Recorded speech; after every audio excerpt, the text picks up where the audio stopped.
चलिए students, question number second start करते हैं हम। इसमें क्या कह रहा है कि convert the following into decimal fractions, also indicate them has terminating and non terminating decimal fraction.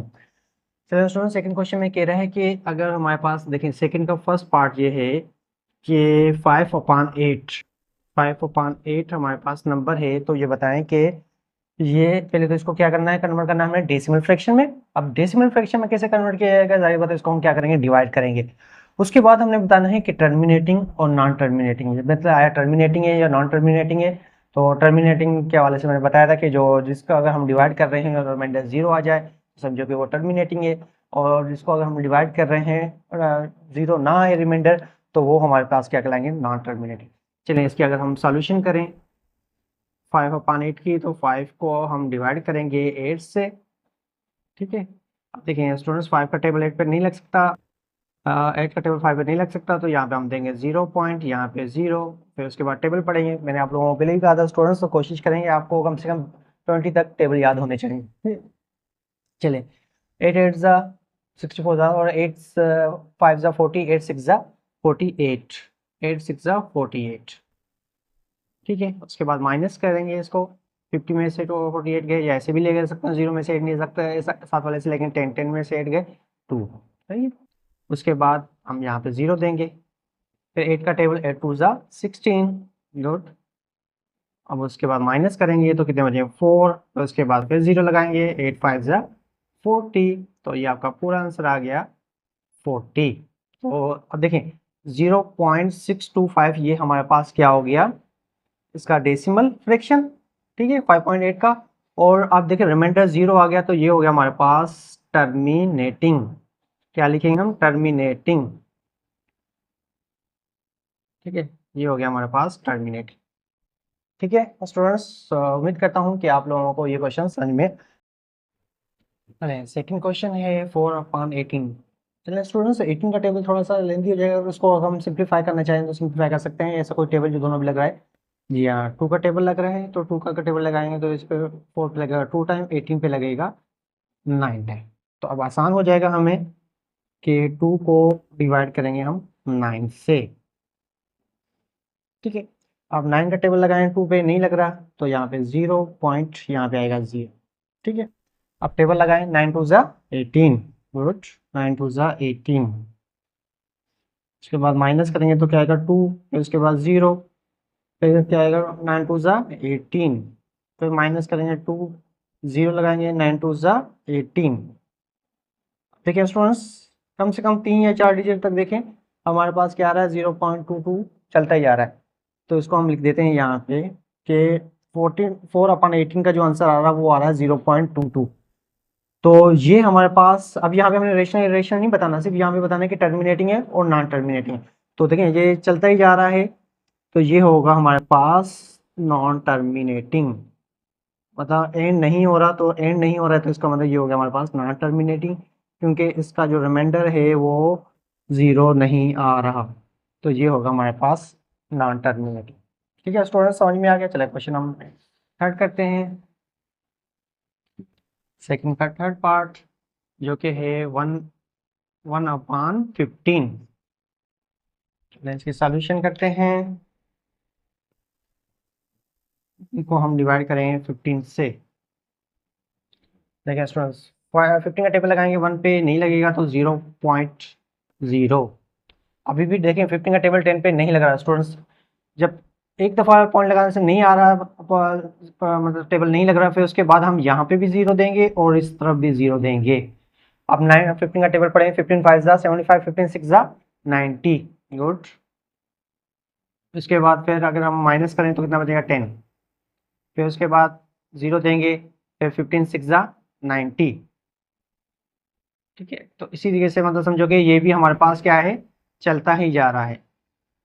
Sorry, तो ये हो गया 100, माइनस कर गया 90, तो ये क्या है हमारे पास चलता ही जा रहा है। तो ये भी हमारे पास क्या कहलाएगा, ये भी हो जाएगा हमारे पास नॉन टर्मिनेटिंग।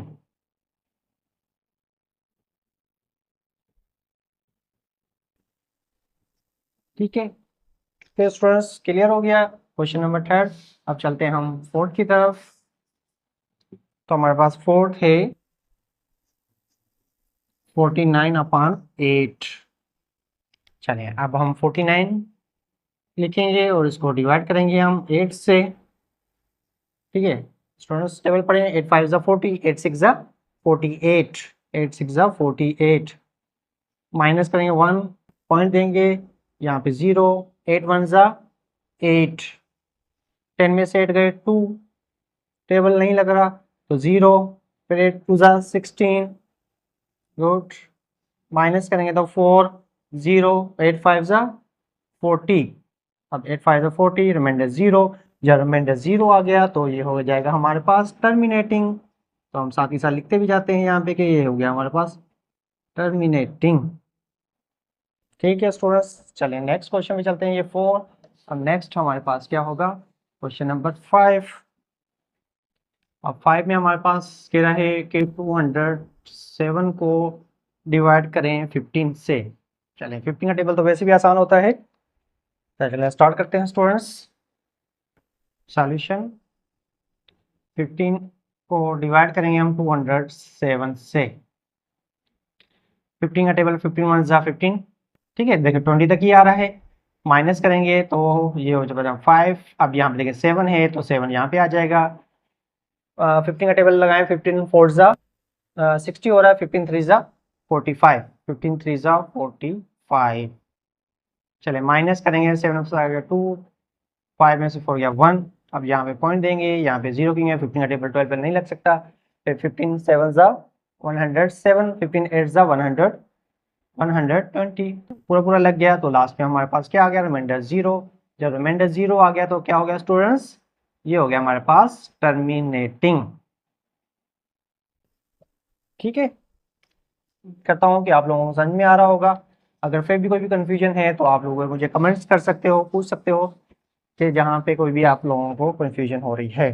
चलें उसके बाद नेक्स्ट है, सेकंड का लास्ट पार्ट है जो कि है 50/76।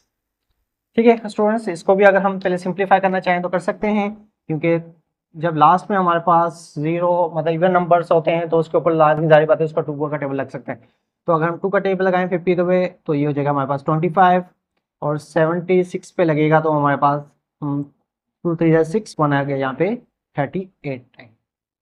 ठीक है, अब मुझे पता है कि 38 का टेबल थोड़ा सा मुश्किल होगा, तो स्टूडेंट्स में थोड़ा सा आप लोगों को 38 का टेबल आप खुद से भी बना सकते हो, रफ में आप बना लें। ठीक है, अब देखिए चलिए मैं यहाँ पे लिख देता हूँ कि 38 1 टाइम 38, अगर हम इसको सेकंड टाइम लेंगे तो कितना बन जाएगा 76, फिर 38 में अगर हम इसमें प्लस करेंगे तो ये हो जाएगा 114, गुड।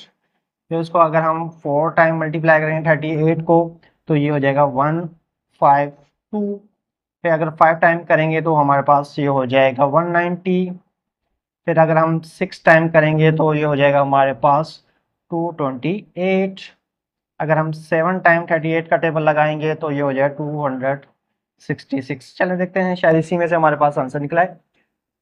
चलें अगर हम 25 डिवाइड करेंगे 38 से, ठीक है स्टूडेंट्स, टेबल नहीं लग सकता, यहाँ पे आ जाएगा 0 पॉइंट, यहाँ पे आ गया 0। अब देखें 250, देखें देखें स्टूडेंट्स 250 कहाँ पे आ रहा है, 286 टाइम आ रहा है, 7 टाइम 266 ज़्यादा हो रहा है, तो हम इससे कम लेंगे, कितना होगा 288, 228, माइनस करेंगे तो क्या होगा 2, 4 में से 2 गया तो 2 हो जाएगा हमारे पास 22, मतलब 50 में से 28 गया तो क्या हो जाएगा 22। तो इसके बाद हम यहाँ पे 0 देंगे। अब देखिए स्टूडेंट्स इसमें टेबल पढ़े, 6 टाइम 228 हो रहा है, 5 टाइम हमारे पास कितना हो रहा है 190। ठीक है, अब इसमें से हम माइनस करेंगे तो क्या होगा 0, ठीक है 3, तो ये होगा हमारे पास पॉइंट देखिए 0। अब देखें स्टूडेंट्स 3, अब 266 से अगर हम 8 टाइम लगाएंगे, चलें 8 टाइम कर लेते हैं तो ये हो जाएगा हमारे पास 304, 304 ज़्यादा हो रहा है तो हम ये लगाएंगे कि 7 टाइम, 7 टाइम हमारे पास कितना बन रहा है 266, अगर इसको हम माइनस करेंगे तो 34 आएगा। तो 34 अगर हम यहाँ पे लगा लें इसमें 0 तो हमारे पास 8 टाइम लगेगा 304, 9 टाइम क्या हो जाएगा ज़्यादा हो जाएगा, अगर इसको अगर माइनस करेंगे तो क्या होगा 36। मतलब देखें स्टूडेंट्स कोई भी नंबर ना ही इसमें रिपीट तो नहीं हो रहा वैसे भी, और ये क्या है, चलता जा रहा है। 3 या 4 डिजिट तक चेक करेंगे कि अगर हमारे पास रिमाइंडर 0 आ गया तो सही है, अगर नहीं आ रहा तो ये हो जाएगा हमारे पास, क्या होगा, नॉन टर्मिनेटिंग। चलिए स्टूडेंट्स, अब आज हमने एक्सरसाइज 1.1 का क्वेश्चन नंबर 1 और क्वेश्चन नंबर 2 सीखा है। इंशाल्लाह नेक्स्ट लेक्चर में हम इसके फर्दर क्वेश्चन सॉल्व करेंगे। ओके स्टूडेंट्स, अल्लाह हाफिज़।